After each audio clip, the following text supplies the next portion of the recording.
Gate Church of Memphis, Tennessee. We welcome you to the Gate, where the Reverend Ernest Gillespie III is our senior pastor.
Okay.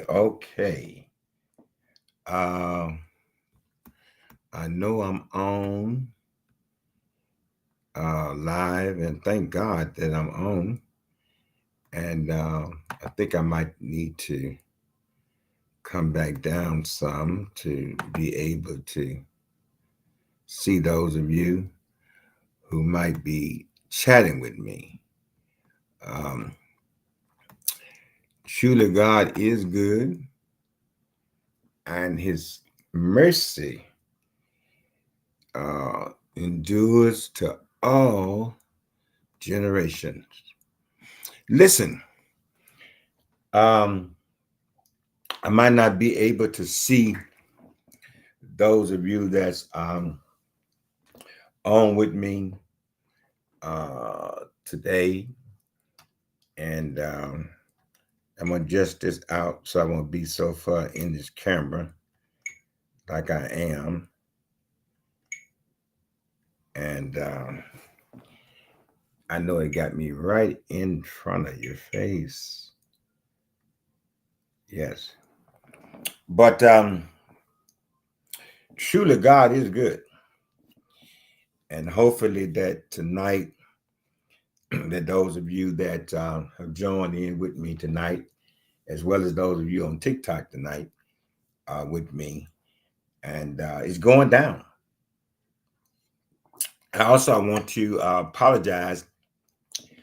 I know my mouth and the camera does not sync together. It's because of my internet service here at home, and my office is not as strong as the internet service that we normally do at our church.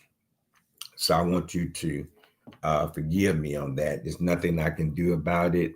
Hopefully that you'll be able to still hear what I have to say on tonight.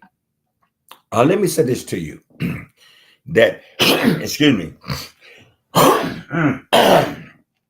that we're having some serious problems, and people are getting caught up in the hype of things.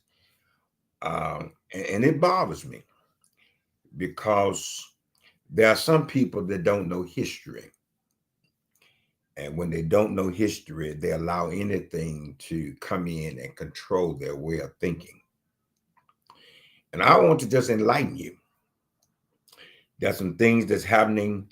I can't speak for other cities, but there are things that are happening in this city that I'm not pleased with. And there are a lot of people that are coming up against the president that you might not voted for. You might not like him for whatever reason. But I'm going to do what the Bible said, give honor where honor is due, respect those who have leadership over you and rule over you. I'm just going to respect the Bible. I might not never meet the man personally, but there are some things that's happening in this city right now, and there's nothing we can do about it. We're not able to deter the violence.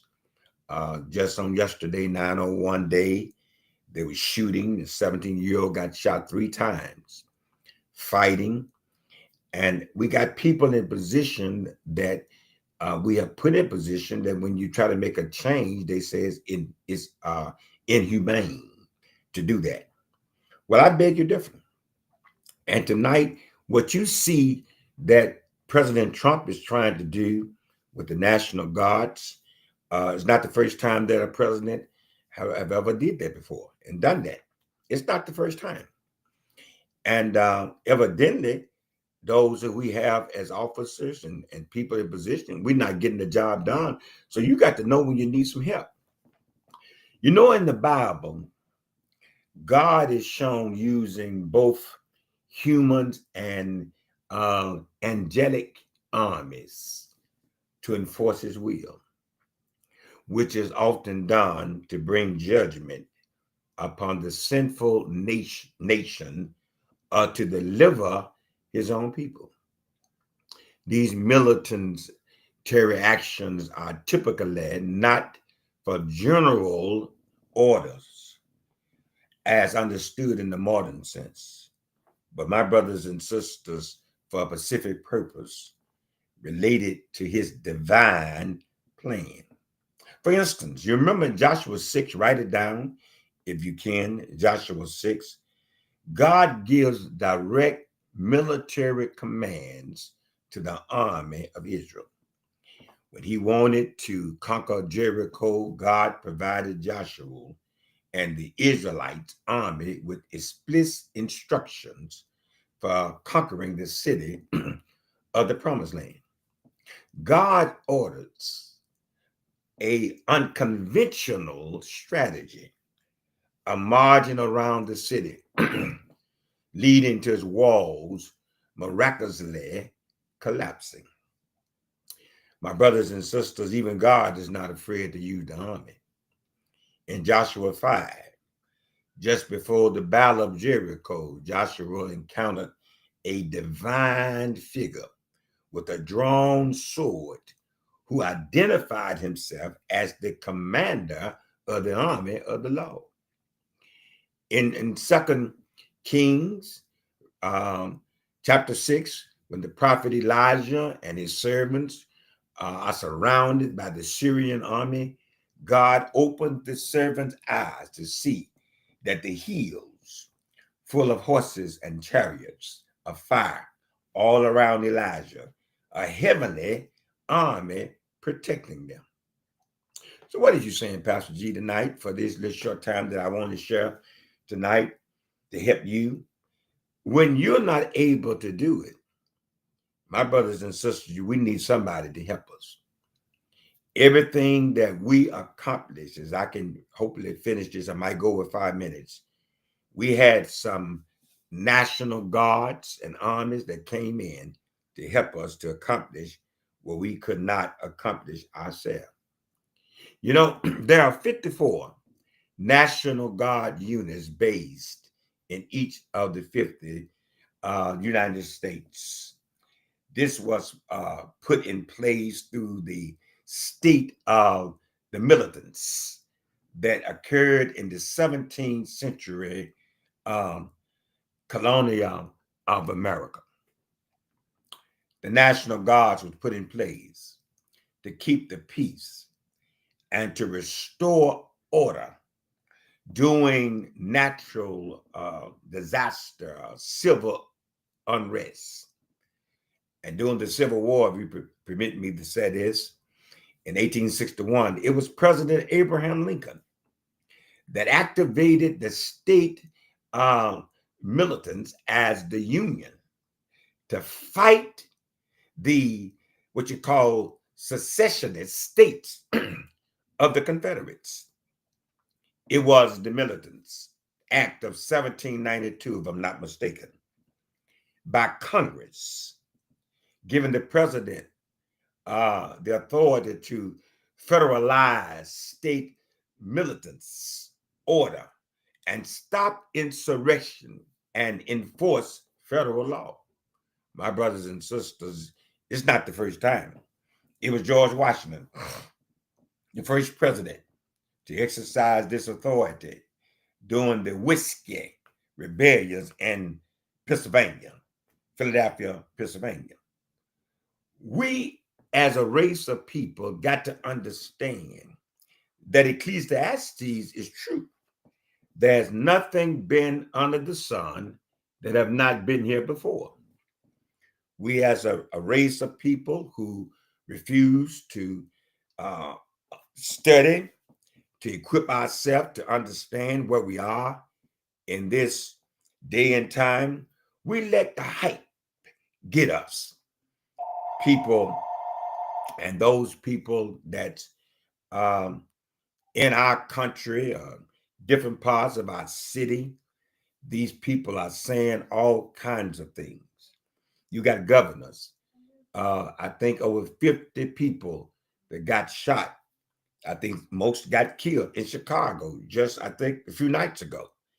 And yet you find the mayor of that particular city saying we're not going to work with the National Guards if they come here. But yet, who's getting killed? Who's facing the demisement? It's our race of people, the Black race. It looked like to me, people wanting to see Black people continually to get killed. We are where we are today because of the federal troops that helped during the desegregation of the Southern schools. But in 1957, the integration of all white Central High School in Little Rock, Arkansas, listen to me on this, became the first true test of desegregation. The Little Rock Nine, as they call it. Can you imagine what those young children was going through, what they was facing? The Little Rock Nine was a brave group of 9 Black students that was chosen to integrate Central High School, which was predominantly white school.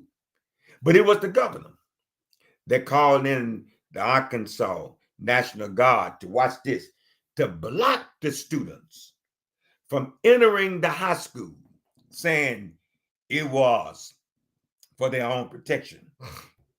I think his name was Oval Forbes, if I'm pronouncing it right. Over Forbes. But when the federal judge ordered that integration must continue in Little Rock toward the 9 that was going to that school, and the federal judge made the Little Rock police stand with the 9 and face this angry white crowd, a mob who was protesting these young Blacks from going to school to get an education. But now they don't have to protest because now instead of us running to education, we're running from education, and the parents not doing anything about it. But behind this move, listen to me, it was Dwight D. Eisenhower who deployed about 1,000, I think 200 Army troops to Little Rock to put them in charge of the 10,000 Arkansas National Guardsmen already on duty. Why? The same guards that blocked the doors 3 days prior are now escorting the Little Rock 9 safely to class in September 1957, September the 25th. How I'm talking. My brothers and sisters, if it wasn't for the National Guards coming in to help bring some order, a lot of things that we are experiencing today, we wouldn't be having it today. For instance, the Mississippi colleges wouldn't be what they are now if it wasn't for President John F. Kennedy. Had not activated the Mississippi National Guard in order, and he was a Democrat president, in order to enforce the integration of the University of Mississippi, what they want to call Ole Miss. The same thing happened to the University of Alabama when Governor George Wallace was trying to stop blacks from entering into the college doors. My brothers and sisters, George Wallace is dead today, but now you got blacks in position that's trying to stop the National Guards from coming in to try to help bring peace in the cities that's having a high crime problem. I shared with you a few weeks ago that 196,000 homicides have been committed globally. And the age group of those who are doing the killing is between 15 and 25. This is that left behind generation, not lost, but they was left. We left them with no principles. We left them with no wisdom and knowledge to try to help them deal with conflict resolution. I'm so sick and tired of people talking about poverty, and if we do this, we can help the black. Come on, people. You know, they even had a few, I think months ago, years ago, it wasn't when I was in school, talking about no child left behind. There was children that couldn't read, didn't know how to read, couldn't do math, and they had it easy. They were not going to detain you, keep you, retain you in a grade or whatever. They just push you on through, knowing that you was not qualified to go to the next level because they had the law. No child left behind. And we fell for it because, see, no child left behind in the school district that they pushed them through. But in the world was not accepting no child left behind, because in the world, you're going to have to know how to read.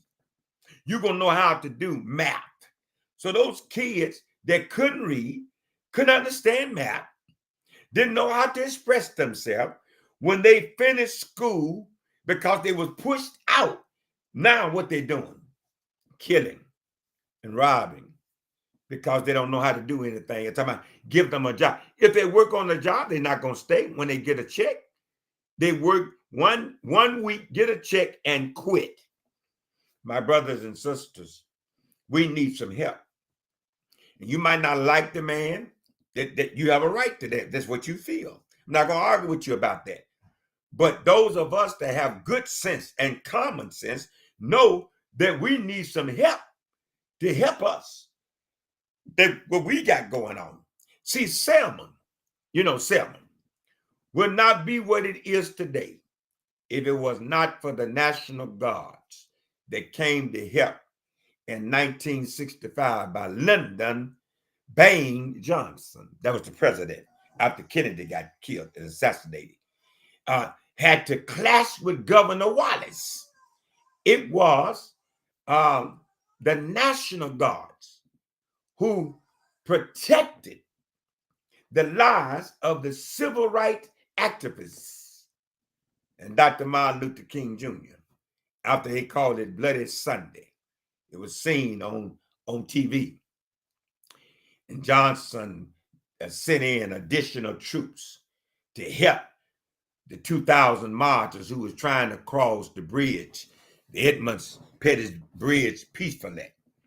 My brothers and sisters, the uprising in Detroit, some don't know that history. In 1967, the rioters rioted for 4 days because of the action of some police officers. But Johnson sent in 8,000 Michigan National Guards, addition of 5,000 federal troops to deal with this rioting that was going on. Johnson, my brothers and sisters, saw the need to help. They was looting, they was murdering, they was doing arson and having nothing to do with civil. Johnson said this has nothing to do with the civil rights. My brothers and sisters, you got some people that literally that looks for stuff to happen so they can come out and act a fool. They have no intentions of doing anything that's going to be positive, that's going to make a difference. They just want to get in the crowd to act a fool. You remember when King came here? And those, I was a young person, and he came here the first time, and it snowed, so he couldn't. He canceled. It was in April. It snowed in Memphis. And then he came back. And those people that was in the crowd, they was throwing bricks, breaking out windows, a goldsmith, stealing clothes. And King said this was not his march because he's a nonviolent man. And what he did, he reorganized his group. And by reorganizing his group, y'all got to excuse the noise. That's my daughter talking on the phone. They disrupting me, but that's all right. Hope you can hear me. So he organized the group. And by organizing the group, he came back and then put things in place to be able to have a peaceful march. But there was people that was in that group that had no intentions of following and making a difference at the time that Dr. King was marching. My brothers and sisters, same thing here in Memphis. There was folks that got on the bridge, and they got on the bridge and they was blocking traffic, which they could have all been arrested because you cannot prohibit transportation from traveling, going to where they need to go. But thank God for Director Rollins, they didn't do it. And they asked some people who was on the bridge. They said, "What you up here for? Don't you know they ain't know why they was on the bridge? They were just in the crowd." My brothers and sisters, we need some help. We need some help that can help us stop this violence that is happening in our cities. Our police officers can't do it by themselves. I see more state troopers pulling over people on the expressway than I see our own officers. Let me tell you this. You know, in April of 1968, this was after Dr. King had really came to Memphis, that violence occurred, that I said. There was almost like 100 American cities that had such violence going on that they had to send the National Guards in. And President Trump is doing it now. Some of the same cities that happened in 1968, now are the same cities that have the same violence. Baltimore, Maryland, Cincinnati, Ohio, Pittsburgh, Pennsylvania, Washington, D.C. Yes, some of the same cities. But when they sent those National Guardsmen in there, they got that city under control. Johnson, Lyndon Baines Johnson, once again, he activated 1,750 National Guard troops. Yes, to go into those particular cities to help bring peace and order. So why? Why are people kicking against what I can see if he's trying to bring them in to be a dictator, a totalitarian? You know, he's not doing that. He's trying to deter, trying to stop some of this violence that we got going on in our cities. It's a shame and a disgrace that what happened in Memphis, Tennessee, just yesterday, fighting and shooting. I remember the time when Black people could come together. We had the Soul Stone picnic, and man, we was at the the Coliseum. I think it was Liverpool Stadium. That's where it was at. Black folk were dancing, having a good time. Nobody was shooting and killing. We were just all company. But we can't do that now. Downtown Memphis is a war zone. You cannot do that now because of the violence that is occurring in our city. I remember the time, you want to say the 4th of July, the Blacks would get together and go to Fuller Park Man, everybody would share their food. From those of us from North Memphis to go to Fuller Park, we were swimming. Nobody was acting the fool. But we can't do any of that now. We can't do it now because of the generation that we left behind. Is such a violent generation. They don't know anything about God. And you got people that's talking about, because you can go, nobody can be. I went into the jail. I did the first baptizing. You can minister to them locked up 24/7. They'll give their life to Christ. They'll listen to you. But them same people that was when they was free, when they came to church, when they heard you said nothing about Jesus. So a lot of us get excited, overexcited. I worked in the first gold program dealing with the juveniles and those. I know all about that. But my brothers and sisters, this situation is bigger than our law officers that we have right now. We need some help. Don't you sit there and let all these people, they tell me, we don't need, well, what are y'all doing? What are you doing to stop the killing and the violence? What you doing? We got all of these different groups and activists and people doing things, getting all type of grant money. What are you doing to stop the violence? Nothing. You know why? Not one of them are saying the same thing. What is a band? A band is that when they're all playing the same music, but yet they're not playing in different to whereas you can't make out what the song is. You got people that's talking, but you can't make out what they're saying. It's all about them. It's all about pushing their agenda. And my brothers and sisters, that's not going to help where we are. Let me close by saying this to you tonight. You remember the LA riot? After the beating of Rodney King, the rioting went on for 3 days. And President George H.W. Bush, who was a Republican, was dealing with this, what you call the Insurrection Act. They changed the name of a lot of stuff. They called it the Insurrection Act that was used to federalize 6,000 California National Guard's troops and 4,500 soldiers was also called in to help. This is not the first time. Some of us these people trying to make you think this is the first time that a president have made a call like this. This is not the first time, because we don't read. We don't open up our history books to see things that had to happen.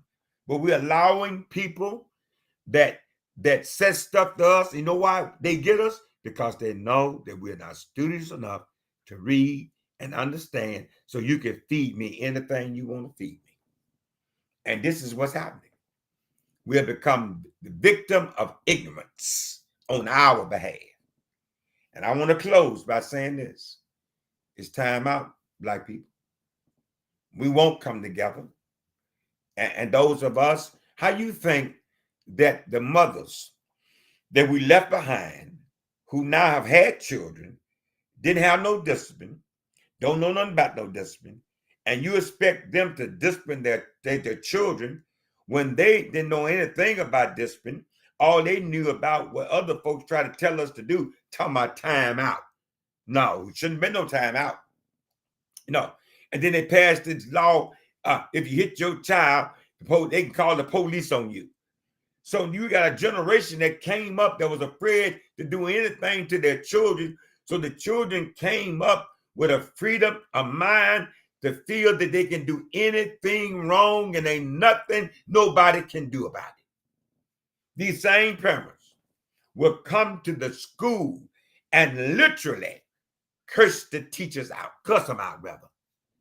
Say all kinds of things, fighting teachers, all this kind of stuff. Why? That's the generation that we left behind. I'm speaking from my point of view. I know how I was raised, and people my age ain't doing the killing. Then folks 60 years old, they're not doing the killing. It's that generation that we left behind that have children, and these children have no values. They can't afford to be in a crowd like they was in last night. I already knew something was going to break out. My brothers and sisters, I just want to talk to you tonight. It might not be what you was looking for tonight, but I wanted to share this. This is not the first time that a president have made a call to send in the National Guards. And don't let these people with this hype get you messed up. All these politicians and stuff. I don't think we need them. What you mean we don't need them? We need some help. We need some help. These young folks driving 100 miles an hour on the expressway. One like the ran over me the other day. I saw him in my rearview mirror coming. You can't say nothing to him. How many people got to get shot on our expressways? How many more mothers? How many more men and law-abiding citizens have to get killed? How many more? I'm upset. Yes, I am. You can tell. Enough is enough. Somebody got to say what others won't say. And the problem of it is, a lot of them won't say because they're getting them good checks. They're working for the same people that passed the law, know that we can become a victim of it. So they're not going to cut out them $200,000 or $300,000 a year what they're getting. I'm not playing, just congratulating them. Because I've had great jobs. But, you know, it's a danger. Shadrach, Meshach, and Abednego told the government, we will not bow. But we got people now that should not have bowed, but they're bowing. And that's the reason why you don't hear nobody saying anything. They're quiet. Because they have bowed to the government that's running them. Well, hey, that's all I got for you tonight. This is Pastor G. I know I got closed up on you tonight. I hope I said something that would inspire you to open your eyes, open your mind, that we can make things better. Together we can do it. Divided we cannot. Until next time, hey, I see you. I love you. I pray that God continually be a blessing in your life. Amen. Amen. God bless you.